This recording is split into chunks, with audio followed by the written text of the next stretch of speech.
تاریخ میں کچھ نام ایسے ہیں جو طاقت، قابلیت اور خالص بے رحمی کی علامت بن جاتے ہیں۔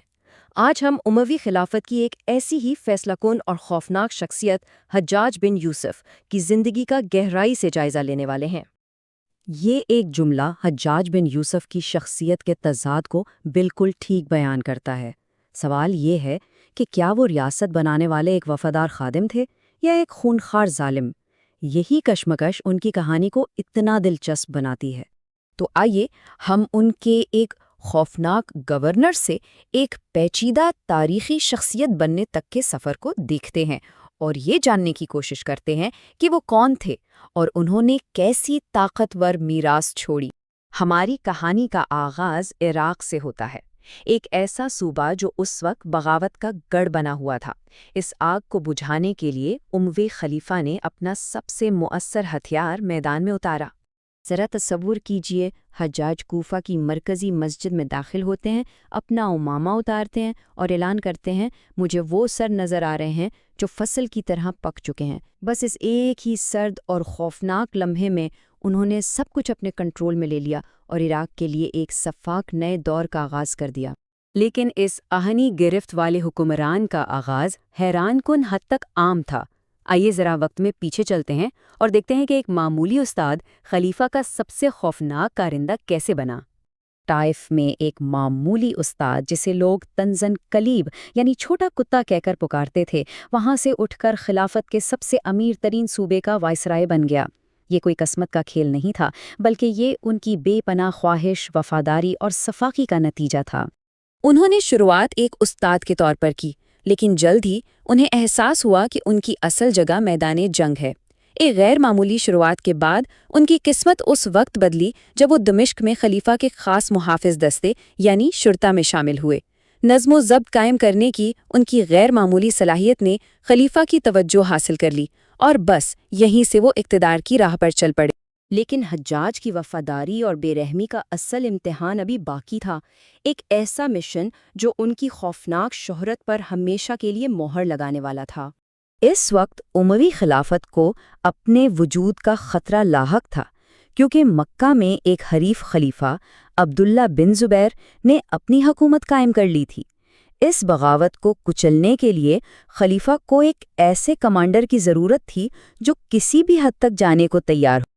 حجاج نے مکہ کا 7 ماہ تک وحشیانہ محاصرہ کیا، مقدس شہر پر منجنیقوں سے پتھر برسائے، یہاں تک کہ حج کے مقدس ایام میں بھی۔ اس کارروائی میں خود کعبہ کو بھی نقصان پہنچا، لیکن بغاوت کچل دی گئی۔ بے رحمانہ وفاداری کے اس ایک عمل نے خلیفہ کے قریبی حلقے میں ان کی جگہ پکی کر دی، اور اس کا انعام بہت بڑا تھا۔ حجاز، یمن اور وسطی عرب پر مشتمل ایک وسیع صوبے کی گورنری، یہ ان کے اقتدار کے عروج کا حقیقی آغاز تھا۔ اب اپنی طاقت کے عروج پر حجاج صرف ایک گورنر نہیں تھے، وہ خلافت کے سب سے اہم اور امیر ترین علاقے کے وائسرائے تھے۔ ان کی حکمرانی ایک بہت بڑے سپر صوبے پر تھی، جو آج کے عراق سے لے کر ہندوستان کی سرحدوں تک پھیلا ہوا تھا۔ وہ حقیقت میں اموی سلطنت کے آدھے مشرقی حصے کے بلا شرکت غیر حاکم تھے۔ اور یہ صرف علاقے کی بات نہیں تھی، یہ دولت کی بات تھی۔ پوری خلافت کی کل آمدنی کا 50% سے زیادہ حصہ ان کے زیر کنٹرول علاقوں سے آتا تھا، جس نے انہیں ایک ناقابل یقین حد تک طاقتور شخصیت بنا دیا۔ لیکن ان کی حکمرانی کو ایک بہت بڑی بغاوت نے چیلنج کیا، جس نے اموی سلطنت کو تقریباً گرا ہی دیا تھا۔ وفادار شامی فوجیوں کی مدد سے حجاج نے اس بغاوت کو بھی کچل دیا اور اپنے کنٹرول کو ہمیشہ کے لیے مضبوط کرنے کے لیے ایک نیا شہر واسط تعمیر کیا۔ لیکن حجاج کی میراث صرف فتوحات اور سختی پر مبنی نہیں ہے، وہ ایک شاندار منتظم اور مصلح بھی تھے۔ ان کی شخصیت کا یہ پہلو اکثر ان کی سفاک شہرت کے پیچھے چھپ جاتا ہے۔ انہوں نے وسیع پیمانے پر اصلاحات کیں جنہوں نے سلطنت کی شکل بدل دی۔ انہوں نے پہلے خالص اسلامی سکے متعارف کروائے، عربی کو انتظامیہ کی سرکاری زبان بنایا اور آبپاشی کے نئے منصوبوں سے زراعت کو فروغ دیا۔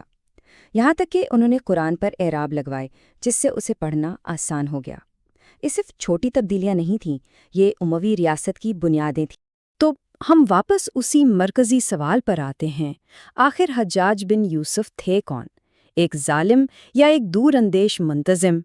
آئیے دیکھتے ہیں کہ تاریخ نے ان کے بارے میں کیا فیصلہ کیا ہے۔ تاریخ ہمیں دو بالکل مختلف تصویریں دکھاتی ہیں۔